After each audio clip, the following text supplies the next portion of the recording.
El Ministerio de la Enseñanza y la Evangelización, Jesús Soberano Señor, presenta Palabra de Iluminación con el Maestro de las Sagradas Escrituras, Dr. José Briceño. Quédate con nosotros para que recibas las bendiciones que el Dios Eterno ha plasmado para ti en su palabra. Esto es Palabra de Iluminación. Ok, bendiciones de nuevo. El Maestro José Briceño transmitiendo con mucha propiedad, con mucho anhelo, con mucho celo, con mucho cuidado, con mucha detención y apegado al texto sagrado, al pensamiento de Dios.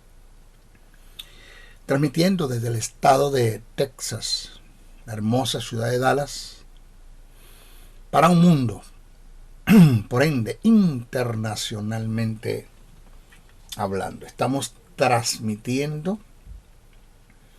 llevando las verdades del reino eterno. Es una bendición, es un privilegio recibir de parte de Dios el transmitir estas verdades.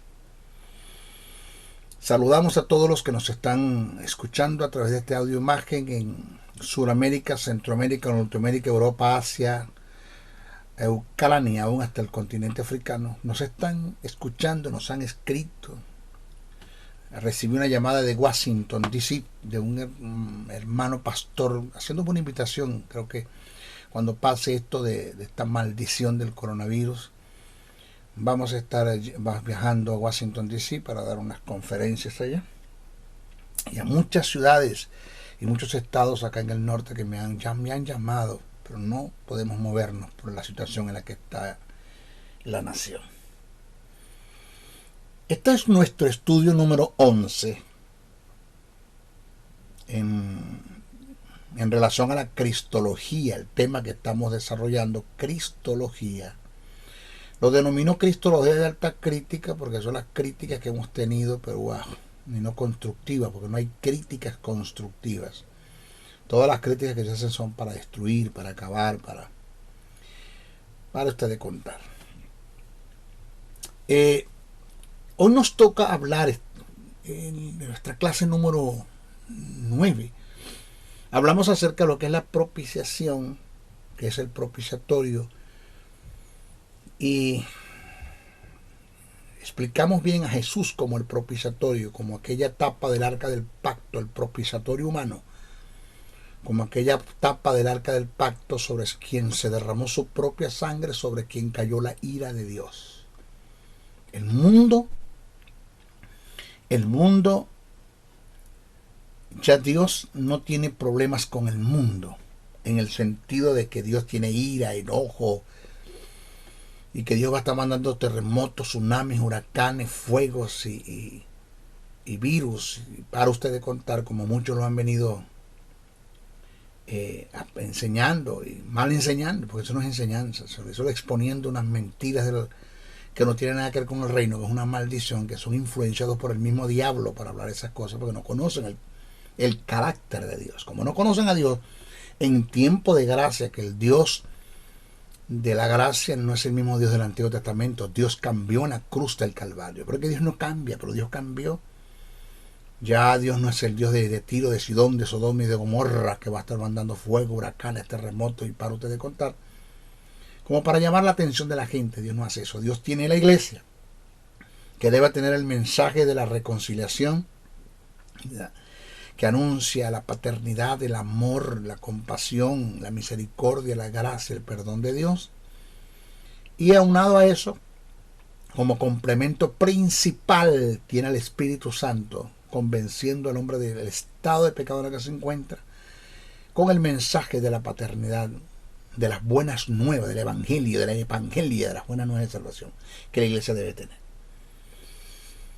De modo eso que expliqué bien claro. Si usted cae en el pecado más sucio y más horrendo de este universo, no espere juicio de Dios. Dios le ama igual. Dios va a buscar la forma por el Espíritu de preservar su vida, de instruirlo, de enseñarlo, de mostrarle la verdad del reino, de disciplinarlo instruirlo, corregirlo, para llevarlo de nuevo otra vez a caminar en los principios del reino. Bueno, maestro, pero es que la Biblia dice que el hijo que Dios ama castiga. En ninguna parte dice eso de que castiga. Dice en el libro de los Hebreos, el capítulo 12, verso 6, dice azota. Azota. Y que la palabra azotar allí está muy relacionado con lo que antes se habló de disciplina. Lo que la gente no ha entendido. Claro, que el término, quien escribió el libro de los Hebreos es un judío convertido y le escribió a judíos convertidos. Y les toma una cita del Antiguo Testamento y se las trae, y ellos entendieron lo que quiso decir el que escribe, pero se lo dijo en forma metafóricamente hablando, que tiene relacionado con la disciplina. Lo que pasa es que la mentalidad nuestra, esta mentalidad que tenemos nosotros, que a veces con ella queremos entender o tratar de entender el texto sagrado, la mentalidad nuestra es esa mentalidad que tenemos, el cómo nos castigaron nuestros padres o nuestros abuelos. En mi caso, mi abuela fue la que me castigó, ni siquiera me disciplinó, porque nunca me sentó, nunca me instruyó, nunca me dijo cómo hacer las cosas, sino que me reventaba palo. Agarraba un palo, agarraba una manguera, agarraba un pedazo de cable, y eso era cable, y me sacaba la sangre de los latigazos que me daban. Entonces esa es la mentalidad que tenemos nosotros. Mi abuela fue dura, y siempre que yo hacía algo malo, yo era muy travieso, se paraba en la puerta de mi casa, que es la mentira más grande que le dicen las madres a los hijos: pase que no le voy a pegar, con un zapato en la mano, pase que no le voy a pegar, no le voy a pegar. Y yo pasaba corriendo, hermano, y eso tenía una puntería, porque me tiraba el zapato, que yo iba a 3 metros y ¡pau!, me daba con el zapato. Una puntería tremenda, que estaba bueno para trabajar en la película de Matrix. Muy buena mi abuela en eso. Entonces nos reventaban nuestros padres, cosa que yo no hice con mis hijos. Si hablamos de castigo, el que yo hice con mis hijos fue el privativo. Usted no me ve televisión, usted no me juega, usted se va al cuarto, pero nunca yo golpeé a mis hijos, porque conmigo lo hicieron y yo no quise hacer eso con mis hijos. Entonces, como esa es la mentalidad que tenemos, pensamos que Dios es el Dios que tiene un fuete en la mano, una manguera, una correa, tú sabes, ¿no? Y palo y fuerte con todos nosotros. Y eso no lo hace Dios, eso no es bíblico, eso no es escritura. Entonces, ese término que aparece, que no aparece castigar, dice azota.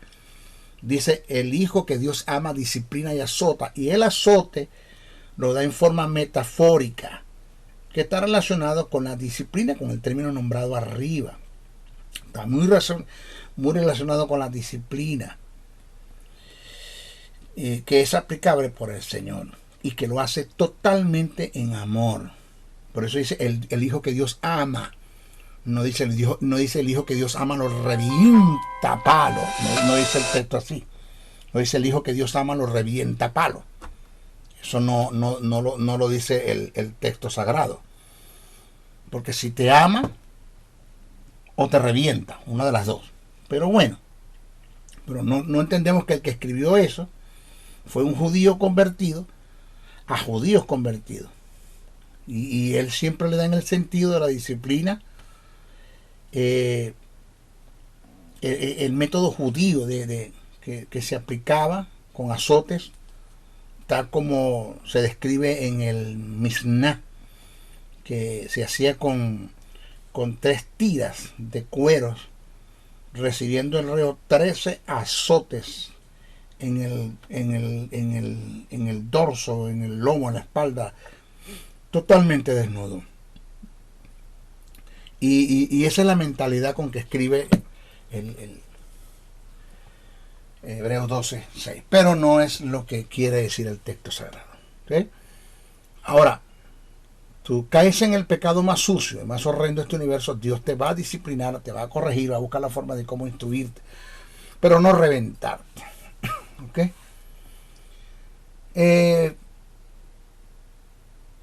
Esta de la redención y la remisión y la propiciación llevada por Cristo en la cruz trajeron como resultado la regeneración.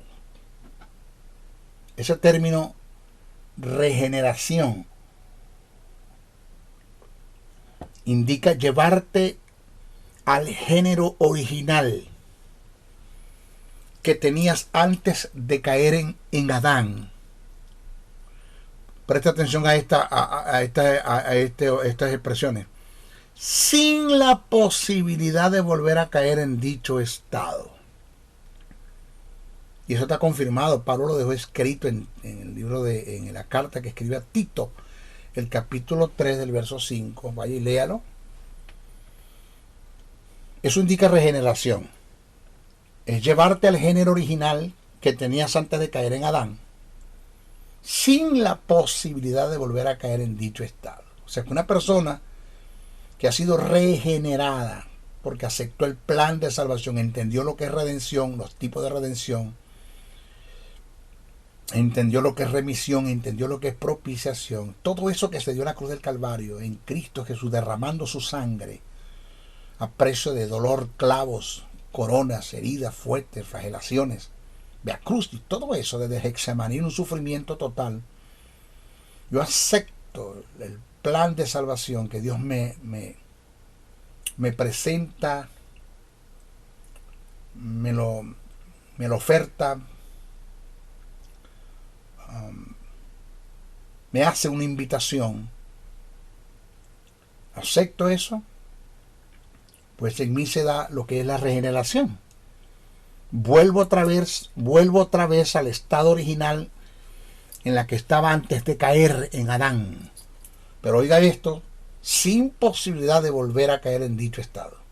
Y con mejores propiedades, porque Adán no era hijo de Dios, yo soy hijo de Dios. Adán no estaba sentado a la diestra del Padre, yo estoy sentado a la diestra del Padre juntamente con Cristo Jesús.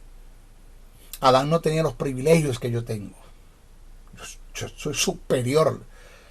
Soy una segunda creación de Dios, la segunda creación de Dios, y que por dicha creación pasa a ser hijo de Dios.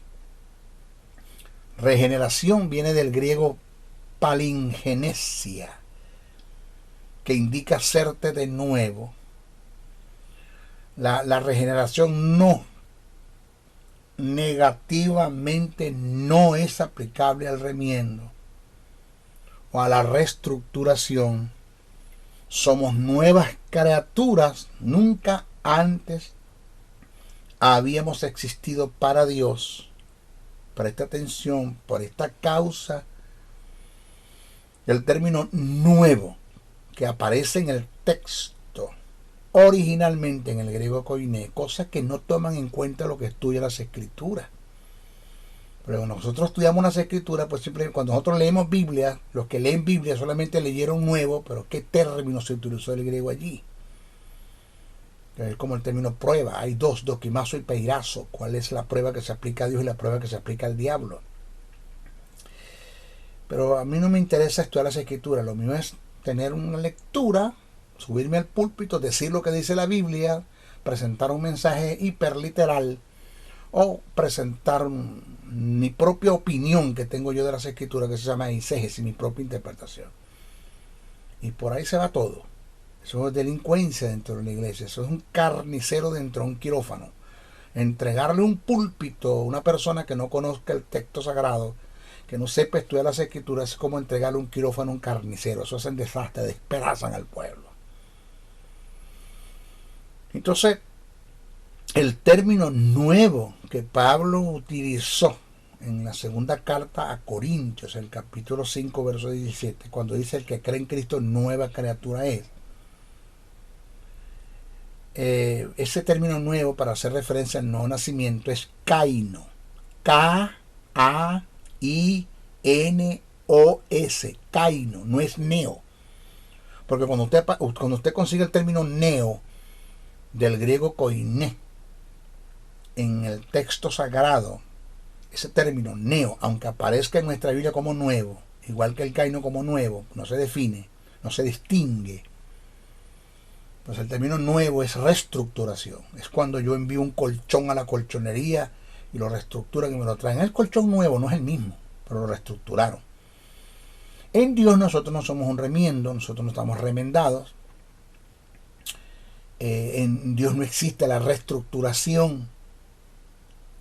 nosotros somos nuevos para Dios. Kainos, nunca hemos existido para Él.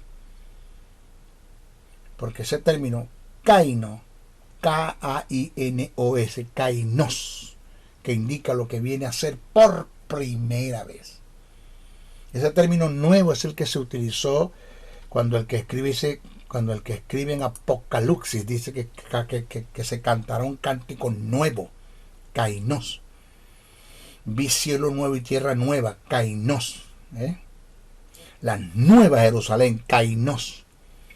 Es el mismo término que se utilizó para hablar acerca de nosotros como criaturas, como hijos de Dios, como creados, como engendrados por el Espíritu Santo, que nos impartió justicia, nos impartió vida, nos regeneró, nos hizo hijos.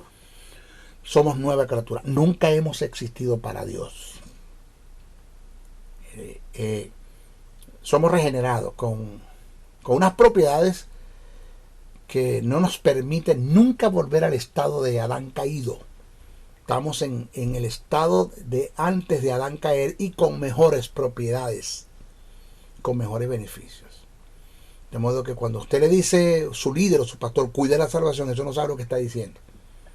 Si uno conoce esto, porque en ninguna parte de la iglesia que cuidemos, dice que nos ocupemos, que es una cosa, y dice que se ha ido de nosotros si descuidamos el mensaje de la salvación, no la salvación.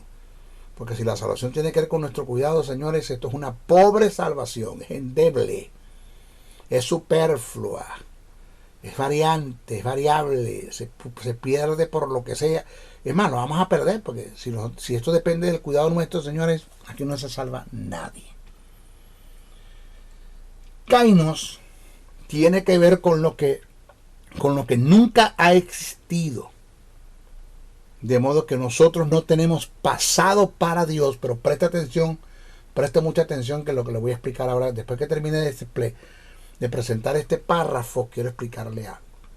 Vuelvo a repetir, kainos tiene que ver con lo que nunca ha existido, de modo que nosotros no tenemos pasados para Dios. En Él somos un presente y nos proyectamos hacia un futuro. Para Él, para el Eterno, para el Elohim, para el gran yo soy. Las cosas cuentan desde el mismo momento en que creímos. Y Jesús lo dijo bien claro en su discurso, en su mensaje. Si el Hijo os libertare, seréis verdaderamente libres. Seréis verdaderamente libres. Hay un pasaje que dice, conoceréis la verdad y la verdad te hace libre. Eso tiene que ver con el alma. Es un pasaje que se adjudica al alma. Que el cambio que se da en el alma es un proceso.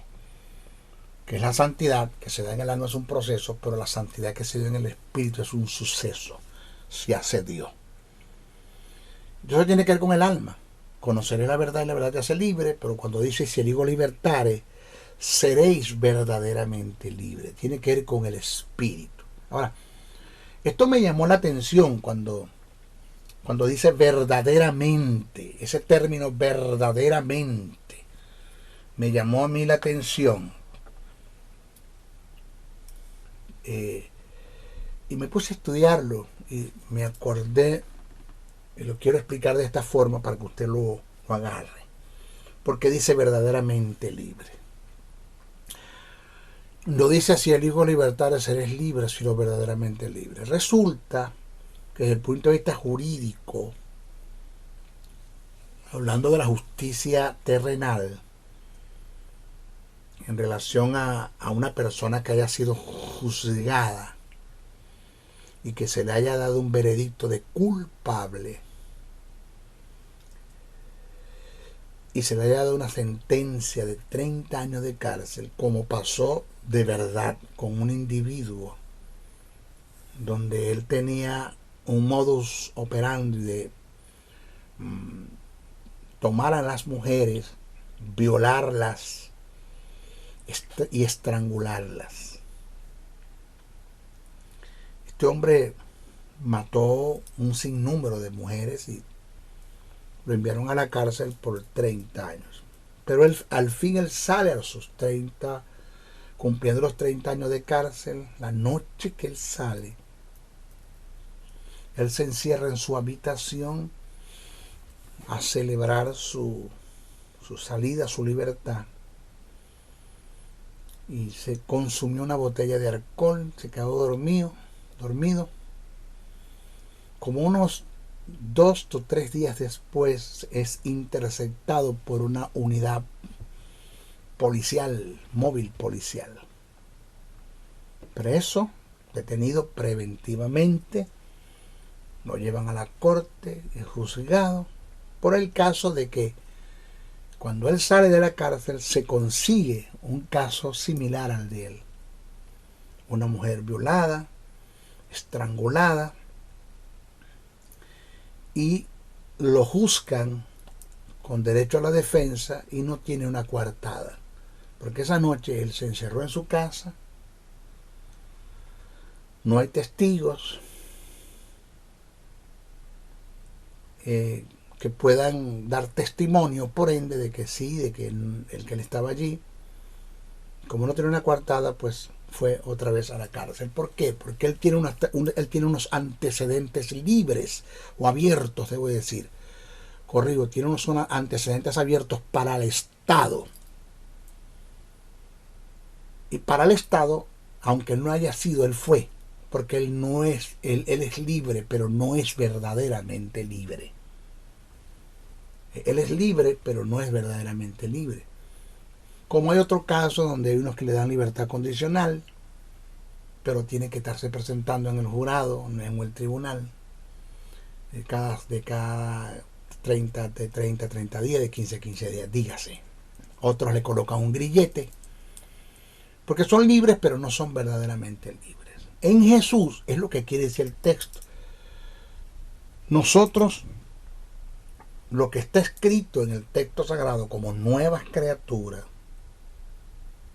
según todos estos incidentes que se dieron en el Calvario, redención, remisión y propiciación, que me trajo como regeneración, me llevó a un estado total y absoluto de libertad, hasta el punto que nosotros no tenemos antecedentes abiertos en el Tribunal Supremo del Cielo. Dios nos ve tan justo como ve a su Hijo. Inclusive, esto es una verdad que voy a decir, que usted va a caer para atrás con la oiga. Caigo en el pecado más sucio y más horrendo de este universo, yo sigo siendo justo delante de Dios. Porque el pecado golpea mi santidad, pero no mi justicia. Nunca confunda la justicia divina, que es impartida en el Espíritu, por el Espíritu Santo, que trajo como resultado la vida eterna, y justicia y vida es regeneración, me llevan a ser hijo de Dios. Y por ningún tipo de pecado que yo cometa, yo dejo de ser hijo de Dios, porque la vida nunca va a dejar de estar en mí, porque la justicia nunca va a dejar de estar en mí, ella siempre va a estar allí. Dios nunca me puede negar sus genes después que yo sea su hijo. Que el pecado afecta mi santidad, afecta mi comunión, afecta parte de mi comunicación, porque no hay oración que Dios escuche en pecado, solamente una, la oración de confesión para consagración. Que el pecado me puede afectar a mí como persona, puede afectar mi salud, puede afectar mis finanzas, puede afectar mi familia, mi hogar, mis hijos, puede afectar el propósito de Dios en mi vida, porque yo puedo ser desechado por Dios para el propósito por causa del pecado, pero sigo siendo hijo. Puede afectar la visión de Dios en mi vida. El pecado puede afectar mi vida, porque puedo ser por causa del pecado puedo perder la vida físicamente hablando, por A o por B, sea que me pegó una enfermedad terminal, un SIDA, una riña, me pueden dar un tiro por estar una puñalada por estar en un lugar donde no debo estar. Todos esos productos del pecado, eso es otra cosa. Pero sigo siendo hijo de Dios, sigo siendo justo, sigo siendo, la vida está en mí, la justicia de Dios está en mí, sigo siendo hijo de Dios. Ahora, quiero explicar algo y quiero que me presten mucha atención. Maestro, en Dios ya somos verdaderamente libres si no tenemos antecedentes, si no tenemos pasados, si de los pecados pasados, no. Pero óigame bien, preste atención a lo que le voy a decir. Primero, si usted se mantiene en el pecado, la sangre de Cristo limpió definitivamente el pecado pasado que usted cometió. Usted no tiene que darle cuenta a Dios por los pecados pasados, ni por las consecuencias del pecado, por nada de eso. Usted es nuevo.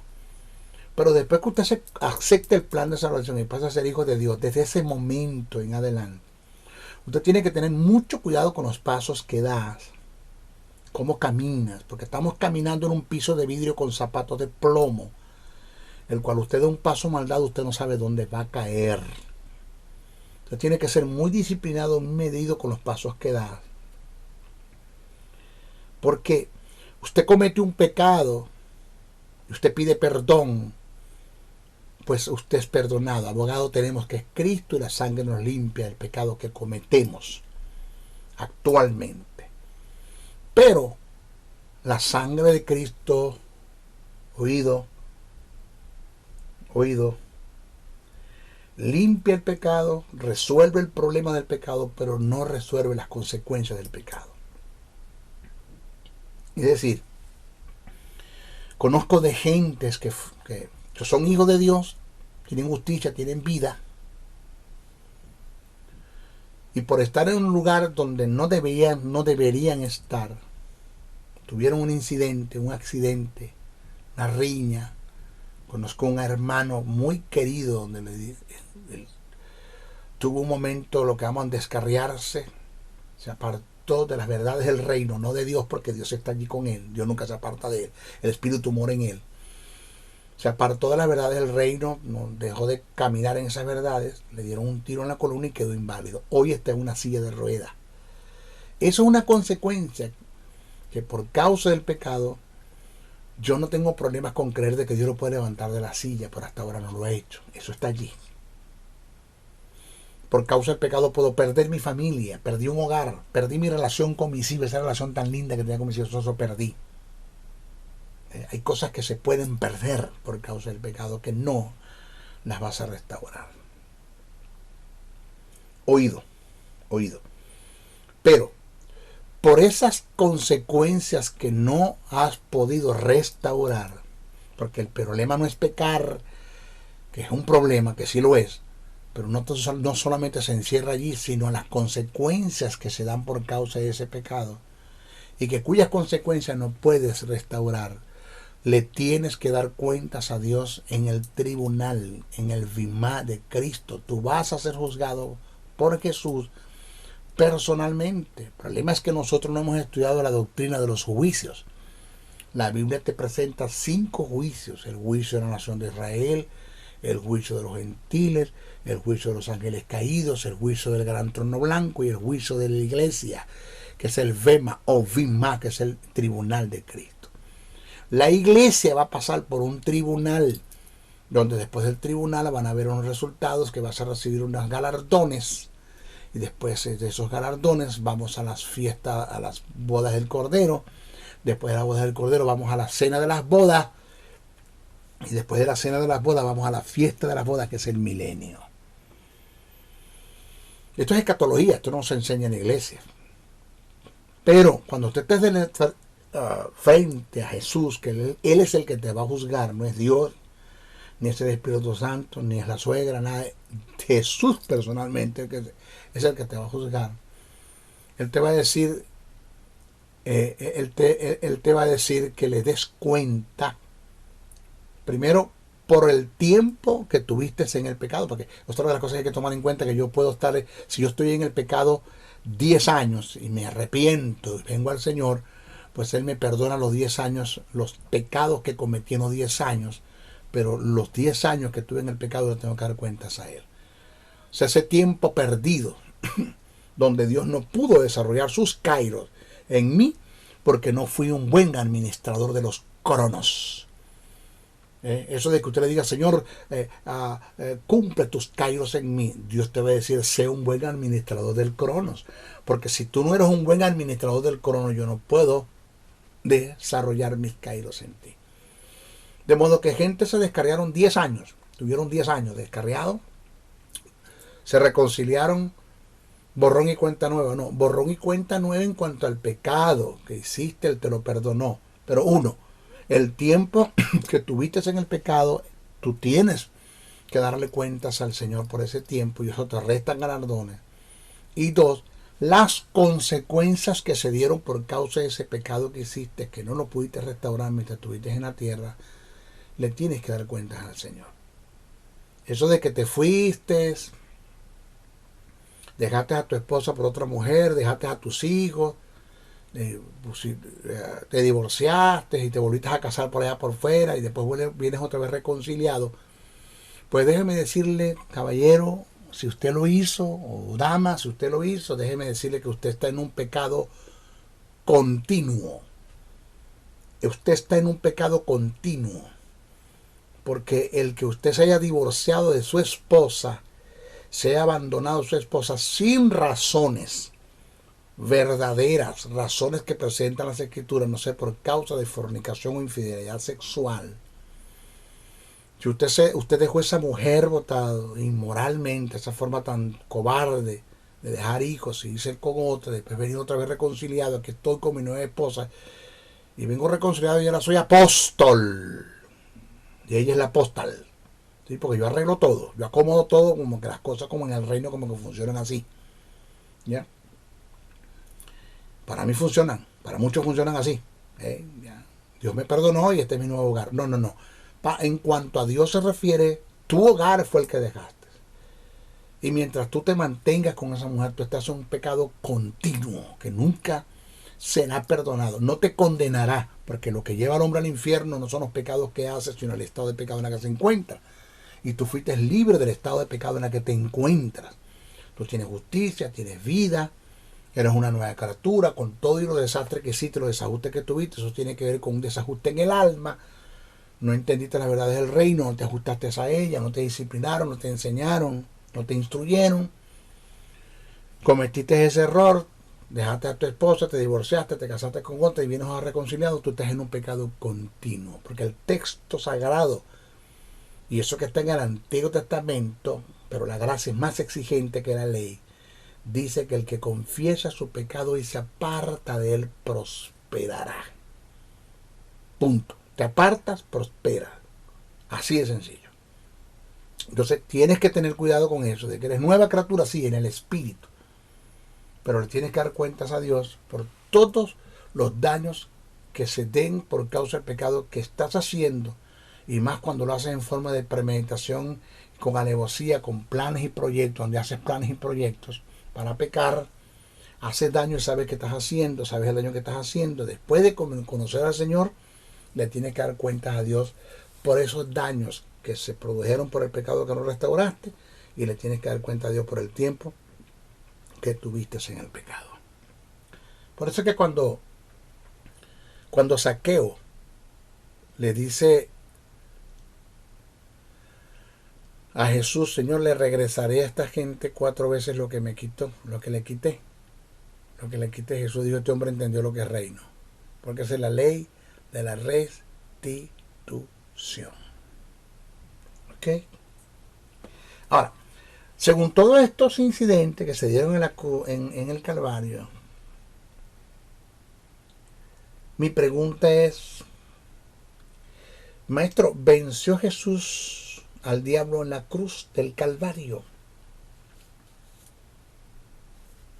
Porque el libro de Colosenses, capítulo 2, verso 15, dice, despojando a los principados de las autoridades, los exhibió públicamente, triunfando sobre ellos en la cruz. Bueno, oiga la respuesta. El decir que Jesús venció al diablo en la cruz es no tener conocimiento de las verdades del reino, del texto sagrado. Usted está descontextualizando, desfasando, sacando el texto de su contexto. Usted está enseñando una falsa doctrina, la más grande herejía, la más grande apostasía. Y eso la mayoría lo enseña, inclusive conozco de gente que está en nuestras televisoras, en nuestros programas de radio, que tienen estrellas en los hombros y que son reconocidos, que te dicen que Jesús venció al diablo en la cruz, apoyado en el pasaje cuando en Colosenses 2:15 dice: y despojando a los principados y a las potestades, y los exhibió públicamente, triunfando sobre ellos en la cruz. La verdad del caso es que Jesús no triunfó en la cruz del Calvario, no venció al diablo en la cruz del Calvario. Más bien Jesús fue vencido en la cruz del Calvario, no por el diablo ni por el mal. Dios puso tu derrota, mi derrota, la puso sobre Jesús en la cruz del Calvario. Jesús fue derrotado en la cruz por Dios. Dios tuvo que hacer eso sobre su Hijo, puso en él la maldición, puso en él el pecado. Eso lo dice el texto sagrado. Entonces hay quienes alegan en forma equivocada, repito, y distorsionada, el supuesto triunfo de Jesús, que Jesús obtuvo sobre el diablo y los demonios en la cruz del Calvario. Lo que Jesús sí tuvo vencimiento sobre la ley, porque cumplió los 613 mandamientos y por causa de esa ley fue justificado. Cuando dice consumado es, ya la salvación está hecha, es un hecho. Pero si nosotros hacemos un análisis a las escrituras, al texto sagrado, en ninguna parte usted va a conseguir tal afirmación, que Jesús venció al diablo en la cruz. Y repito, el pasaje que se ha tomado para defender dicha doctrina en forma descontextualizada, desfasada de la hilación del pensamiento, de lo que Pablo viene hablando en Colosenses. Eso está en Colosenses capítulo 2, verso 15, donde registra el pensamiento de Pablo cuando dice: y despojó a los principados de las potestades y de las autoridades, y los exhibió públicamente, triunfando sobre ellos en la cruz. Óigase, si nosotros analizamos bien este pasaje, vamos a analizarlo, no vamos a leer Biblia, vamos a analizarlo, vamos a estudiarlo, vamos a tomar en cuenta los términos que aparecen allí, etimológicamente hablando, vamos a tomar en cuenta el contexto histórico, vamos a tomar en cuenta algunas cosas que se presentan culturalmente en el pasaje, vamos a tomar en cuenta el emisor, que es Pablo, el receptor, que son los colosenses, la comunicación, todo lo que está escrito y la causa de la comunicación.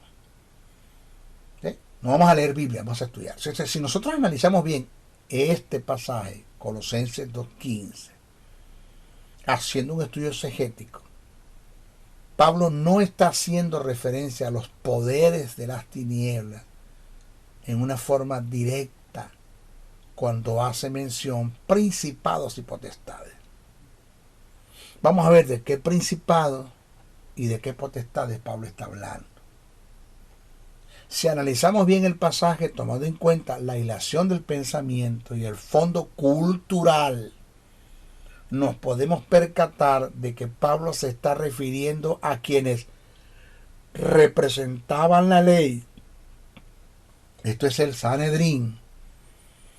Pablo se está refiriendo a los gnósticos, místicos de aquellos tiempos. Pablo se hace referencia a falsos maestros que pretendían extraviar a los colosenses de la doctrina, incluyendo a los adoradores de ángeles. En el verso 16 Pablo dice: por tanto. Ese término por tanto, es decir, por lo que les acabo de expresar. Por lo que les acabo de expresar. Dice: nadie los juzgues en comida o en bebida o en cuanto día de fiestas.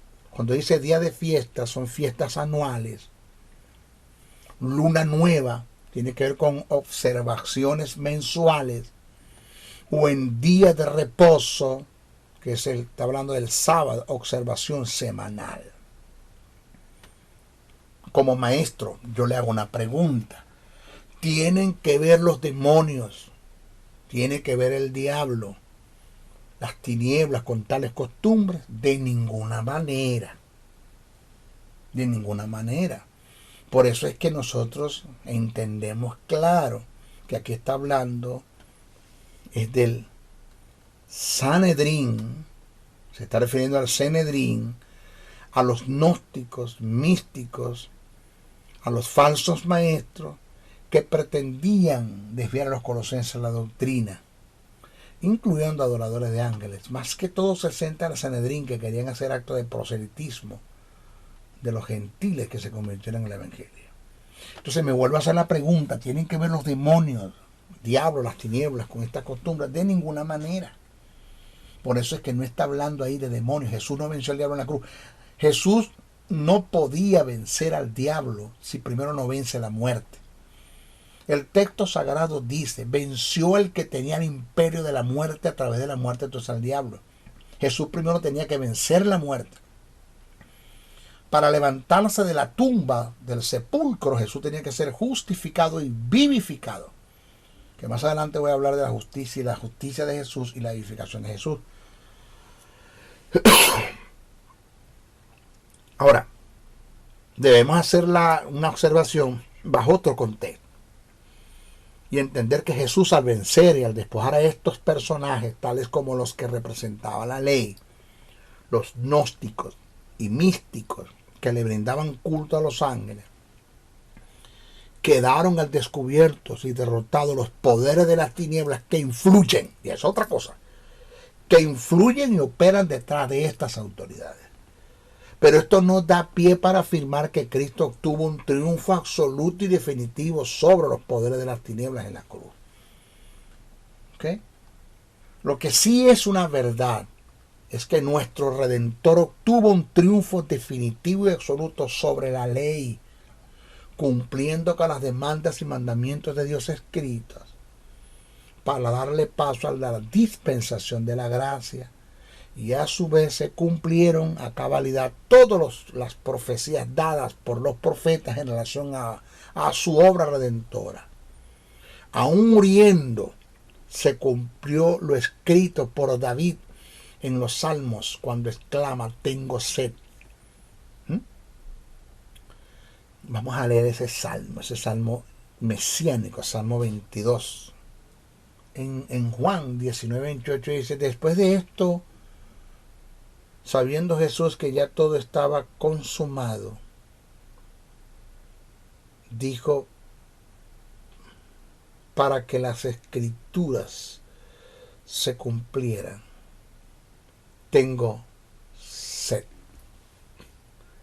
El último, yo podría decir como maestro que es lo último que se cumplió de lo que está escrito en el Antiguo Testamento. Tengo sed. Salmo 22:15 dice, como un tiesto seco, mi vigor, como un tiesto se secó, debo decir, corrijo, como un tiesto se secó, tiene acento en la O, como un tiesto se secó mi vigor y mi lengua se pegó a mi paladar. El Salmo 69:21 dice, me pusieron además hiel por comida y en mi sed me dieron a beber vinagre. Es por causa de este triunfo que Jesús expresó un cántico de victoria sobre la ley y el cumplimiento de las profecías. Cántico que está registrado en el término griego tetelestai, que así se escribe en griego. Tetelestai, que significa consumado es. Consumado es, consumado es. Las tinieblas temblaron. Los sepulcros temblaron. El infierno tembló, Satanás tembló. por el triunfo de mi Jesús.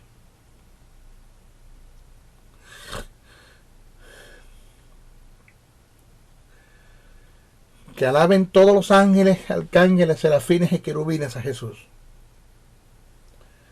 Alaben al que está sentado a la diestra del Padre. Porque cuando dijiste esto en la cruz, Jesús tetelestai, que dijiste consumado es, las tinieblas se confundieron, los demonios y el diablo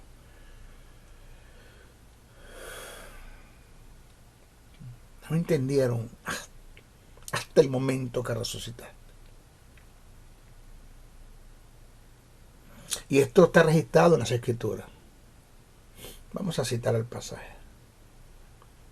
Cuando Jesús hubo tomado el vinagre, dijo consumado. Es ese el cumplimiento de lo que está escrito. Lo último que está escrito proféticamente sobre Jesús se cumplió allí. Consumado es. Todo se ha cumplido. Se cumplió la ley en mí. Yo la cumplí. Y habiendo inclinado la cabeza, entregó al Espíritu. Y esto es corroborado por el apóstol Pablo en la carta que escribe a los Colosenses. Cito: y a vosotros, estando muertos en pecados y en la incircuncisión de vuestra carne, hablando con los gentiles, con los colosenses, os dio vida juntamente con él, perdonando todos los pecados, anulando el acta de los decretos que había contra nosotros, que nos eran contrarias, quitándola de en medio y clavándola en la cruz. Eso está escrito en Colosenses 2, 13, 14. Ahora, hay quienes afirman que el término acta de los decretos no tiene que ver con la ley, sino con un registro de los cargos que estaban contra nosotros y que Dios simbólicamente quitó clavándolos en la cruz. Bueno, esta afirmación es denegada por el simple hecho de que Pablo afirma que nadie los juzgue en comida y en bebida en cuanto a día de fiesta, que son fiestas anuales, luna nueva, que son observaciones mensuales, o en día de reposo, que es el sábado, observación semanal. Prácticas que tienen que ver con la ley. Jesús, para poder vencer a los poderes de las tinieblas, primero tenía que vencer la muerte. Eso no se lo olvide a usted nunca. Que era su principal y absoluto y su principal obstáculo, la muerte. Si Cristo no vence la muerte, no puede vencer al diablo. Esto es lo que registra las Escrituras, porque eso está escrito. En el texto sagrado está todo eso escrito. Yo no estoy hablando cantinfladas, ni estoy hablando de forma descontextualizada. Vamos a analizar el pasaje. Hebreos capítulo 2, verso 14. Así que, por cuanto los hijos participaron de carne y sangre, él también participó de lo mismo, para destruir por medio de la muerte, para destruir por medio de la muerte al que tenía el imperio de la muerte, esto es, al diablo. Si Jesús no vence la muerte, si Jesús no resucita de los muertos por causa de ser vivificado, por causa de ser justificado, por causa de cumplir la ley, no puede vencer al diablo. Pablo exclama un cántico de victoria al entender el triunfo que Cristo obtuvo sobre los poderes de las tinieblas, venciendo a la muerte en el cumplimiento de la ley. Vuelvo a repetir, Pablo exclama un cántico de victoria al entender el triunfo que Cristo obtuvo sobre los poderes de las tinieblas, venciendo la muerte en el cumplimiento de la ley. Eso está en primera carta a Corintios, capítulo 15, versos 55 al 57. Dice: ¿dónde está, oh muerte, tu aguijón? ¿Dónde, oh sepulcro, tu victoria? Que la palabra sepulcro no aparece en el texto, la palabra aparece tanatos, tanatos, muerte, muerte. El texto dice: ¿dónde está, oh muerte, tu aguijón? ¿Dónde está, oh muerte, tu victoria? Ya que el aguijón de la muerte es el pecado y el poder del pecado la ley. Mas gracias sean dadas a Dios, que nos da la victoria por medio de nuestro Señor Jesucristo. Le explico. De forma simplificada, lo que Pablo quiso decir en su más amplio sentido fue: ¿dónde está, oh muerte, tu aguijón? ¿Dónde, oh muerte, tu victoria? Ya que lo que le da derecho a la muerte que se apodere del hombre es el pecado, y lo que le da poder al pecado es la ley. Gracias doy a Dios por Jesucristo, que cumpliendo la ley venció al pecado, y venciendo al pecado destruyó la muerte, y destruyendo la muerte venció al diablo, a los principados, a las tinieblas. Entonces, para muchos es paradójico lo que escribo o lo que estoy enseñando, y choca con un mundo de tradición. Pero hay que corregir lo que venimos enseñando. Cristo murió en derrota, en maldición, cargado de pecado, y fue vencido en la cruz. Dios puso nuestra derrota sobre él. Pero al final de la jornada salió vencedor y triunfador para tener un lugar de mayor eminencia y sentarse a la diestra del Padre. ¡Wow! ¿Qué verdades de reino tenemos acá? Esto casi nos enseña en nuestras congregaciones. Bueno, nuestro próximo hora de clase o de estudios, vamos a tratar el tópico de Cristo como el Cordero de Dios. Eso que se ha escuchado mucho, que se ha cantado mucho, pero ¿se ha entendido eso? ¿Qué es? ¿Por qué Cordero?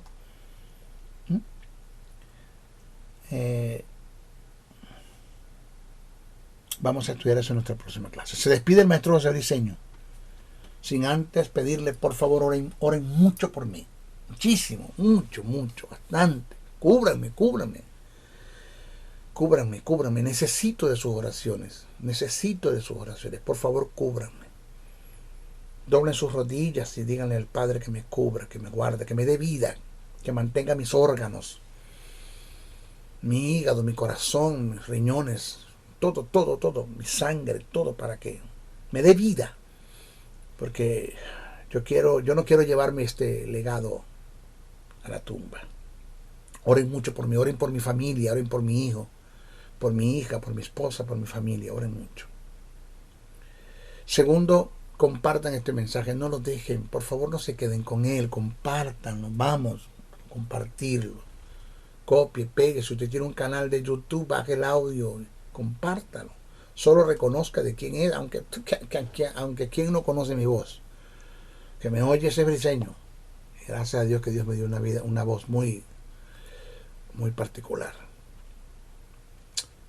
Comparte este mensaje. Y tercero, deme una ofrenda. Hay mucha gente que me llama dando estímulos. Maestro, Dios le bendiga, Dios lo use, he aprendido, siga para adelante, no está arando en el mar, usted no está solo, Dios está con usted. Que yo agradezco los estímulos, porque hay momentos donde me he sentido solo, abandonado, abatido, traicionado, difamado, decepcionado. Que a veces como que te dan ganas de abandonar todo esto, ¿no? Y la más grande ofrenda que he podido recibir es un estímulo. O sea, no hay ofrenda, por mucho dinero que tú pongas en mi banco, no vale más que un estímulo que tú me des. En momentos de depresión, de obsesión, de abandono, de soledad, de tristeza, de que estoy pasando por desiertos. Cuando recibo esas palabras de estímulo, esa es la mejor ofrenda que yo pueda recibir, porque todo tiene su lugar. Los estímulos son buenos, pero necesito también que me regales una ofrenda. Me estimules y me des una ofrenda, porque estamos preparando el estudio de grabación. Ahora mismo estoy grabando con un receptor que adquirimos con las ofrendas que la gente da. Que queremos hacer las cosas profesionales. Ya compramos las cámaras, compramos luces. Y el dinero que usted da es para invertirlo en el reino. Pablo dijo que usted, que es enseñado, sea copartícipe de toda buena obra aquel que te instruye en la palabra. Sea agradecido. Imparta una ofrenda. ¿Cómo lo hacemos, maestro? Ahí está los correos. José N77, Briceno con C, bricenoa77@gmail.com, José Briceno71@gmail.com, o si no, llámeme al 786-604-3352. Yo mismo no voy a atender. Maestro, ¿cómo hacemos, maestro, para hacerle llegar una ofrenda? Yo mismo no voy a atender, ¿ok? Se despide el maestro José Briceño. Bendiciones, bendiciones, bendiciones. El Ministerio de la Enseñanza y la Evangelización, Jesús Soberano Señor, presentó Palabra de Iluminación. Te invitamos a un nuevo espacio de corte similar por nuestros diferentes medios de comunicación. Contáctanos en los Estados Unidos al WhatsApp +01 786-604-3352 y a los correos josen77 bricenoa77@gmail.com y a maestrojosebriceno.blogspot.com. Bendiciones.